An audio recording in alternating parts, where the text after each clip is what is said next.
نون league اور Peoples party کے لیے عمران خان کی رہائی سیاسی طور پر کیوں اتنا بڑا خطرہ اور چیلنج ہے؟ پاکستان کی سیاست ایک بار پھر غیر معمولی تیز رفتاری سے بدل رہی ہے۔ عمران خان کا جیل سے باہر آنا صرف ایک عدالتی پیش رفت نہیں، یہ موجودہ سیاسی قوتوں کے لیے ایک بڑی اسٹریٹجک ہلچل ہے۔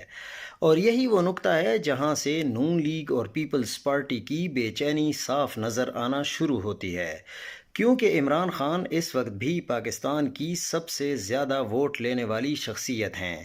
ان کا بیانیہ عوام کے دل میں گہرا بیٹھا ہے اور 2024 کے انتخابات کے دوران شدید پابندیوں، گرفتاریوں اور دھاندلی کے باوجود ان کا ووٹ بینک کم نہیں ہوا، بلکہ جذباتی سپورٹ میں کئی گنا اضافہ ہوا۔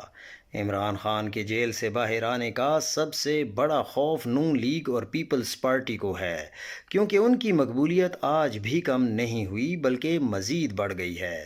حکومت جانتی ہے کہ اگر عمران خان دوبارہ عوام میں آئے تو پورا سیاسی توازن بدل سکتا ہے۔ اسی خوف کی وجہ سے ان پر سخت دباؤ ہے، بے پناہ مقدمات اور ملاقاتوں پر پابندیاں ہیں۔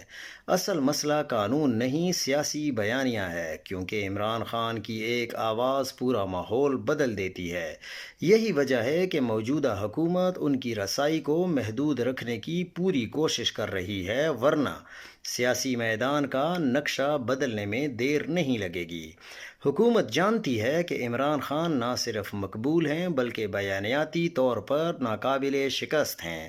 اس بات کا خوف موجود ہے کہ اگر عمران خان کو کھلی سیاسی سرگرمیوں کی اجازت مل گئی تو نظام کی کمزوریاں فوراً سامنے آ جائیں گی۔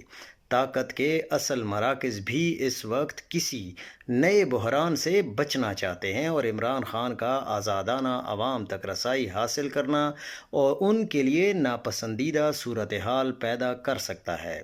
اسی لیے عمران خان پر زیادہ سے زیادہ دباؤ رکھا جا رہا ہے، چاہے وہ کیسز کی شکل میں ہو، پابندیوں کی شکل میں، یا پھر ملاقاتوں کی محدود ہونے کی صورت میں۔ جیل میں ملاقاتوں کی اجازت یہ صرف ایک انتظامی مسئلہ نہیں، یہ ایک سیاسی خوف ہے۔ عمران خان سے ملاقات کا مطلب ہے ان کا بیانیہ تازہ، براہ راست اور مؤثر رہنا۔ جیل میں ملاقاتیں سیاسی سرگرمیوں کو دوبارہ انگیج کر دیتی ہیں۔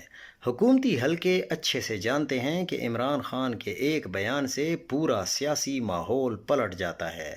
اسی لیے ملاقاتوں کی اجازت ایک سخت کنٹرول میں رکھی جاتی ہے تاکہ آواز